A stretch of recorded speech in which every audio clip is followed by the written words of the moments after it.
Today I tried a variation on my protein baked oatmeal. This is a chocolate and peanut butter one. I'm going to start with 2 cups of oatmeal. I'm actually going to split these into the container and then I'm going to put some in a blender just to give it a better consistency. It's more of a cake consistency rather than sort of oatmeal-y.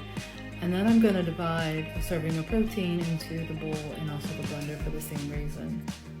Then I'm going to add a good heaping tablespoon measured with love of chocolate PB and about a tablespoon of flaxseed. And I use this instead of baking soda. I think it gives you more fibers, more health benefits, and it does the same thing. And then 2 cups of almond milk. And then 1 banana. I'm going to put this in the blender just so it does blend up easier. And then while it's all blending, I'm going to kind of mix this other part together. And then when it's finished blending, I'm going to pour it in, and we're going to keep mixing it up until it's all one consistency. To give it that peanutty flavor, I'm going to use a little bit of peanut butter, about a tablespoon. And I like using the natural one because I find it kind of spreads easier and it is a little better for you. And then just stir that in just a little bit, just to infuse the flavor. And then we're going to sprinkle about a 1/4 cup of chocolate chips. Any kind you want is fine.